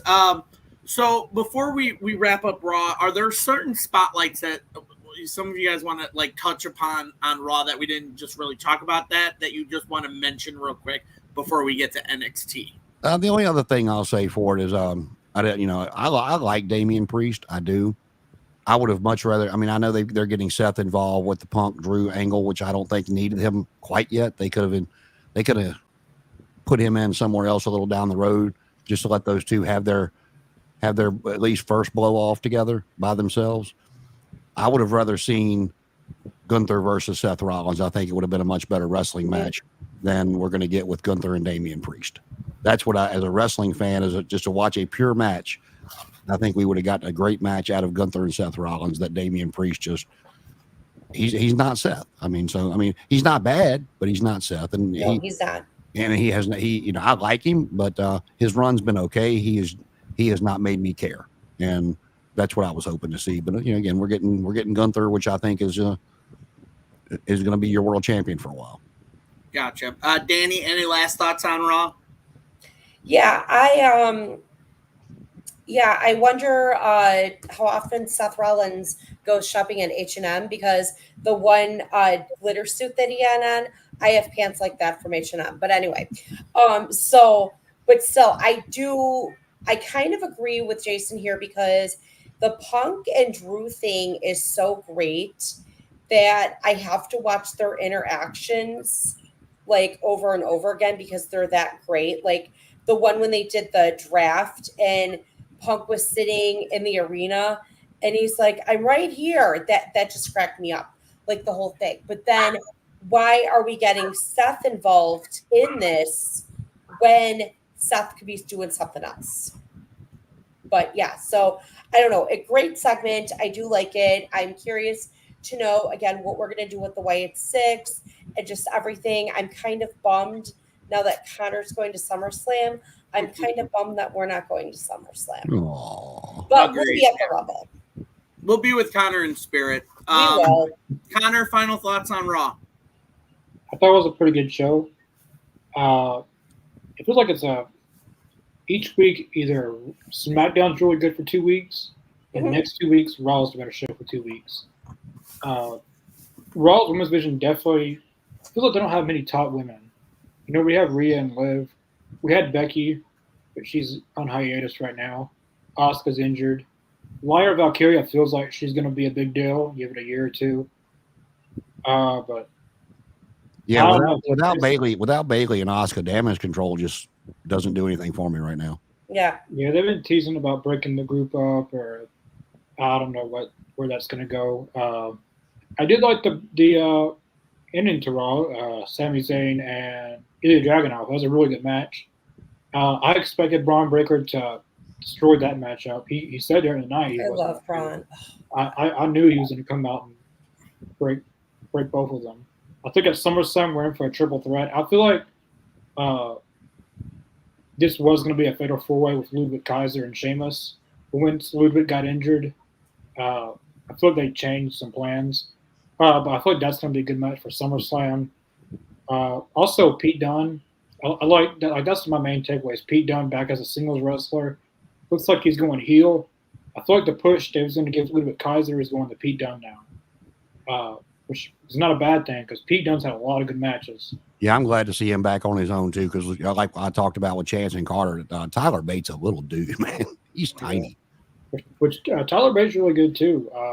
He's injured right now. Looks like he's not going to be back till next year. So I like that they're going to.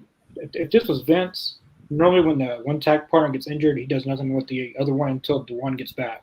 But I like that they're utilizing Pete Dunne for what they're going to have with him as a singles wrestler. But I enjoyed Raw. It was a pretty good show. Yeah, no, I thoroughly enjoy that. And from Raw, we moved to NXT. NXT, we had some cool moments. The Rascals returned. Side note. Yes. I don't know if you guys. I'm sure you did, but Hulk Hogan just finished speaking at the RNC, and God bless whoever's running the Sheik's account because they tweeted out a picture of the Iron Sheik that said F to Hulk Hogan. That will live on forever. That will live on forever. Yes. God bless the Iron Sheik. But yeah, no, we move on to NXT, and we had the Rascals reunited. They wrestled Gallus. I mean, how do we feel about that reunion of the Rascals and just, both sharing both in NXT and crossovering to TNA? I mean, how are we feeling about that? Connor, I'll start with you. I really liked it. I liked when they first came last Tuesday. It was the MSK theme song, but this last week they used the Rascals theme song from TNA. The Rascals was one of my favorites. I wish they would have been. I don't know if they ever won the tag titles in TNA. Have they won them? I know they didn't win them when Wes Lee was there, Desmond Xavier. I know that they didn't win them there, but I really, really like the Rascals. I met them in person. They're really, really cool. I hope in NXT they bring back the Treehouse Box. I don't know if anyone knows what that is. But that was one of my coolest things. That like wasn't it called the Treehouse? Or like whatever Yeah, it it was something like that. I thought it was really funny. I really liked that, and they had a really good match to open the show. I thought that was a good match. And in the match, we got Joe Hendry, Vic Joseph, commentator. He said Joe Hendry, and then he just pops up. So my favorite part of that match was when he was commentating, and I forgot what Booker said, but he looked at Booker and did the "Tell me you didn't just say that," and I popped. I started laughing. Yeah. And then, the next segment we get, I'll go to Danny for this as it was, the women's wrestling. We get Thea Hale stepping in as the challenge for Roxanne Perez for their next pay-per-view. I mean, how do you feel about this matchup? And do you think this is Thea's time to kind of be that next generational champion right there to take the title from someone like the prodigy Roxanne Perez? Thea. I've seen Thea before when I've watched it. Roxanne Perez is really short. I think she's got dark hair, but I can't picture her face in my head. I know who she is, but I can't think of it. Thea, from what I've seen, possibly, but again, I haven't been really watching NXT too much, but I know who both of them are. So, and if Thea's the one who I think, yes, because she was one of the ones when they did that segment with all six of them in the ring. She was, I think, one of the ones that I liked, but I don't remember what she looks like. Mm-hmm. Yeah, no, she, Roxanne to me, I mean, she's very talented. I think she's done well as the women's champion. I think, though, the way that they're trying to present NXT, I think there's a time they're going to move her up to the main roster. So I think the time would be now to kind of be like, hey, maybe Thea is ready to get this title and we can bump Roxanne up to the main roster. I think we can get her some working somewhere. But again, would that overstack the roster, Jason? I don't know, man. It depends. I think Roxanne would do well on Raw right now. But I love Thea Hale. She trips me out. I love her. Her character, I'm not sure if you know, and I can't remember the girl's name, but it's from that cheerleader thing is from segment on Saturday Night Live years back. Is who kind of they based that character off of, and she does it well. And then, her little training exercise with Charlie Dempsey and them, like a year ago when she learned the Kimura lock. And, I wouldn't mind seeing him put the title on her. I mean, a lot of people probably thought Roxanne was going to lose it the last couple of times she went out there. And, your resident mean girl. And I don't know. I think Thea Hale is very entertaining. Right. I totally agree. And I guess one other thing I wanted to talk about NXT, and then we'll wrap that up and get our final thoughts on NXT, because everything else, it was okay, but really didn't stand out to me. How are we feeling about Ethan Page, as champion so far? He's already been champion for 2 weeks now, I guess. He's had 2 NXT shows where he's had the title. This week he does the heelish thing where it's like, oh, I choose my challenger. Dante Chen, like the smallest guy one of the smaller guys on the roster that he challenges, and obviously he wins with ease, and it kind of sets up another story matchup with Trick Williams. I mean, how are we feeling about him holding the title right now? Jason, I'll start with you. If they're going to let him play that role, he plays it well. Mm-hmm. He's good in the ring. He can make people look like $1 million, and that's what some of those younger guys, I told you before when they did that 4-way, Javon Evans did a lot of the aerial stuff, but those other 3 guys, made him look good. And I think Javon Evans has got a bright future. He got to put a little meat on his bones, but that's what Ethan Page can do. And if that, what they're doing with him with the choosing the whole challenger stuff, you go back, this has not been around for years, but the champion used to have to defend his title every 30 days or they'd strip him. And they, whether it was Flair or Nick Bockwinkel or one of those heel champions, were like, I'll defend my title. Give me Randy Mulkey, and go out there and squash somebody on TV in 3 minutes. And, so, I mean, Ethan Page can play that character to a T. And if they keep the title on him for a good amount of time, it'll make it mean something when somebody finally is able to take it off, and it'll be a pop. Right. Exactly. And, I guess I'll ask you, Danny, who do you see as the one to take it off of Ethan Page? Does it go back to Trick Williams, or do we see someone fresh come in and kind of upset Ethan Page for that title? I do love Ethan Page. I do love him. He was so underutilized in AEW, and I'm glad he's holding this.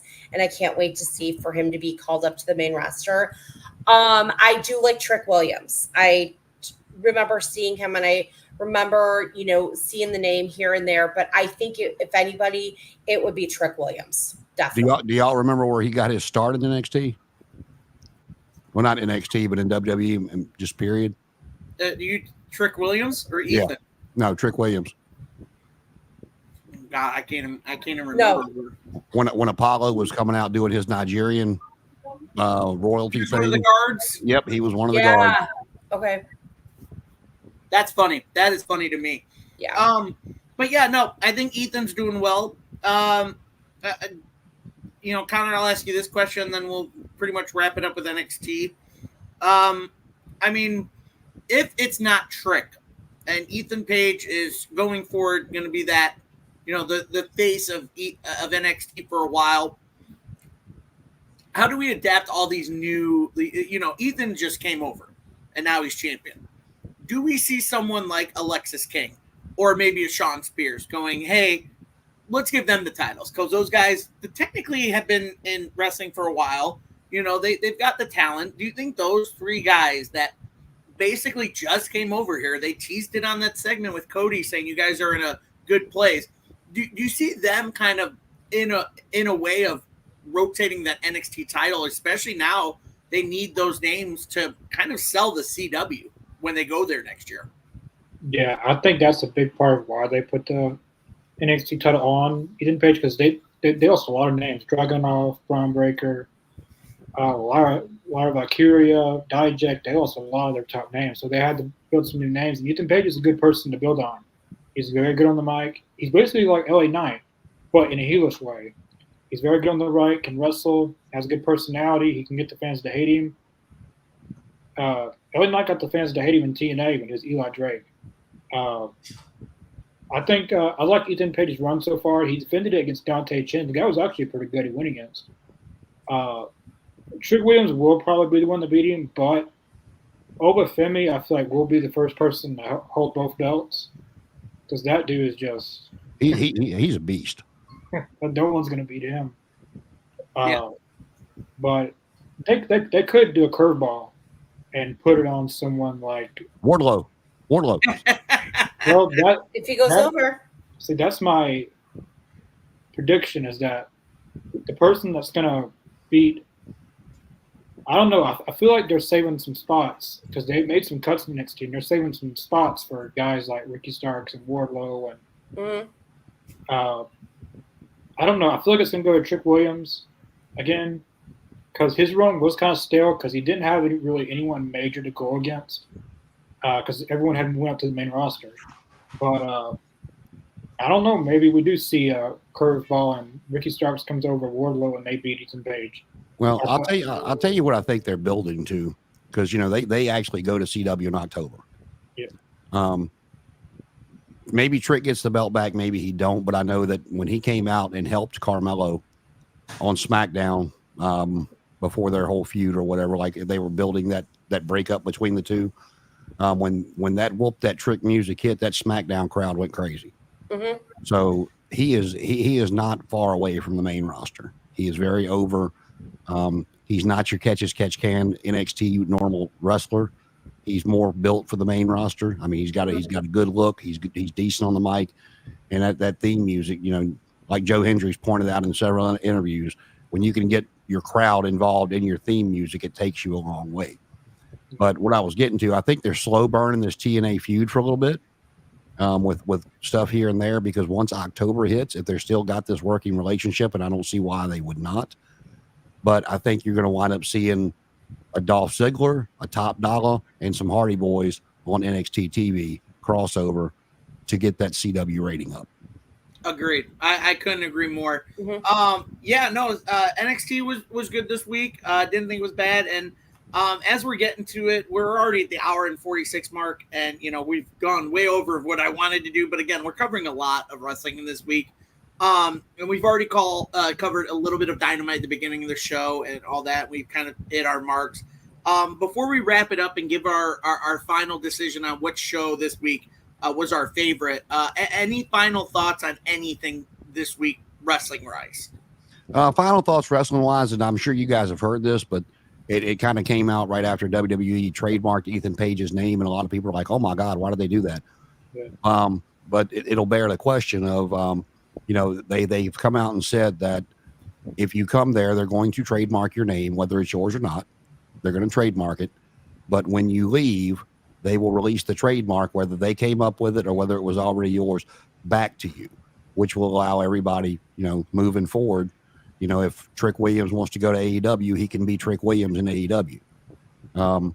Which, when Adam Copeland comes back with them changing this long-standing rule of you can only use this name in the WWE, WWF.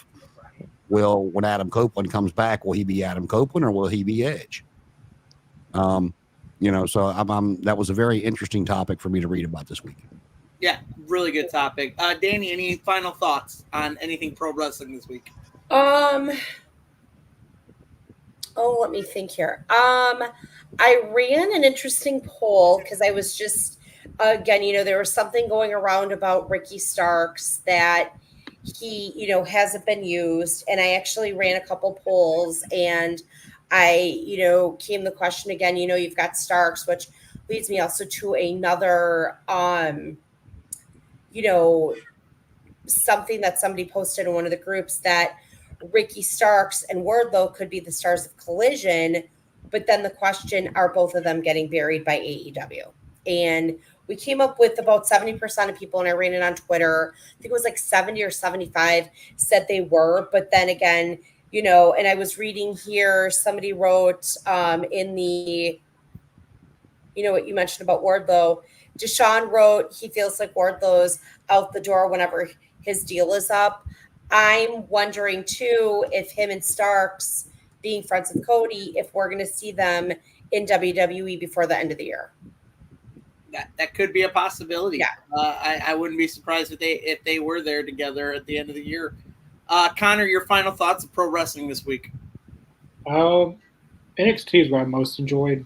I enjoyed everything this week, but if I had to pick one, it's NXT. I really like Ethan Page. I've liked him since before he was in AEW. I liked him in TNA. I liked him in Ring of Honor. And I feel like him winning the NXT Championship was a statement to a lot of other people like Wardlow and Ricky Starks, saying, "Hey, you come to WWE, it's not going to be like you. This is not the old regime. Like this isn't Vince McMahon era. Like this is a whole new ball game." But I'm really glad Ethan Page's champion is finally getting to show what he can really do on a big stage. But yeah, I most enjoyed NXT this week. I enjoyed everything really. It wasn't really a bad show. Maybe Rampage will be the worst show of the week. I don't know. But yeah, I enjoyed pretty much everything this week. But by far, NXT was my favorite. Okay, Jason, what was your show of the week since your counter said NXT? Well, going back to what he just said, you and I touched on that last week about, I think with Ethan Page, Jade Cargill, Brian Pillman Jr., the other, everybody that's come over, they have not buried them at all. They have made them look like stars. And I agree wholeheartedly. Like you and I talked about last week, it's not a shot at the AEW. It's just showing the other guys and girls over there, look what we can do. Like I said, they made Brian Pillman Jr. and Jade Cargill look like a much bigger star than they ever were over there. And they've done, like I said, Ethan Page's second match, they put the title on it. And I like the way they did it. It's just, it didn't make Trick look bad. It didn't make him look like he was head and shoulders above their roster, but he, by hook or by crook, winded up with the title. And I've told you before, I'm enjoying this Wyatt Six stuff, and I'm very much looking forward to what gets done with Raw on Netflix. Maybe it changes, maybe it doesn't, but I'm at least interested to see if they do anything. But Raw will never be my favorite show of the week because it's 3 hours. It's too damn long for my attention span. Yeah. Just kind of like the AEW pay-per-views make me want to drive my head into a wall. But I'm with Connor. I've really been enjoying NXT. I mean, that's, Shawn Michaels is doing well.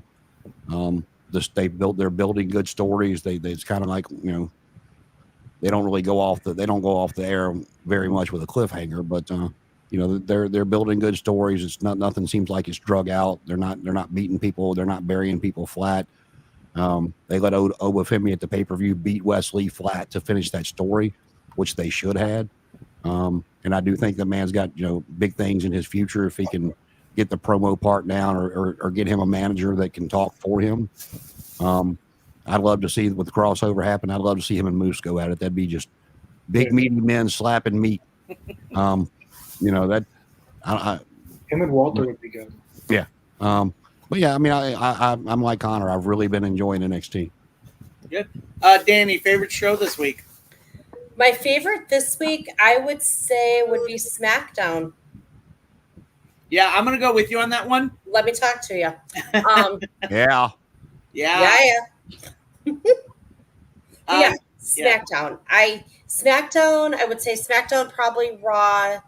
NXT, I didn't get a chance to watch this week. And then Dynamite would be third, largely because I hate to say this and nothing against Tony Khan, but the old Dynamite show, she ain't what she used to be. Right. I'm going to go with you.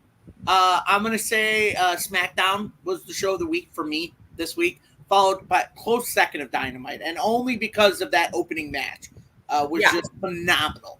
I mean, the whole 58 minutes down to the T of, 2 seconds left, pins them. So I will say those SmackDown from start to finish. I will give you this. That match was by far the best match we saw on TV for the entire week, hands down. But the reason I didn't put Dynamite in there, you said it earlier, the rest of the show just seemed rushed. Well, I will say this, the one other segment I enjoyed thoroughly on that show was Mariah May's. Yep. I loved it. I love the story also love the feud with DMD and Mercedes Moné. I think that match, the DMD CEO and then the Mariah May stuff for me just made Dynamite last night. So that's why I'm putting it a close second Raw, again, like you said, Jason, it's 3 hours. It's too much, and I see too much Judgment Day again. And So I will say too, SmackDown is probably going to be my favorite for a few weeks when Roman comes back because those pops are going to be insane. those are going to be huge. Those are going to be huge. Oh gosh, yeah. But yeah, no, good show tonight, guys. I think we're all in agreement that it's a good week in pro wrestling. Even Dynamite came through a little bit last night and had us all surprised on how well that first hour did, and even some special segments in that second hour. Well, so, before we go, you said you were going to multitask and watch TNA. Have we missed? Oh, anything? it's done. I've already watched it. It's over. Did we miss anything interesting? You missed a fun contract signing for the TNA World Title for Saturday between all the competitors. It was it's Moose, Frank Kazarian, Josh Alexander, Steve Macklin, Nick Namath, and our boy Joe Hendry. Who was Steve Macklin in NXT? I can never remember. Oh my god, I couldn't remember either. But he's married to the Virtuosa. So there you go. Boy, she got a badass on her. Great. Oh yeah, I like her.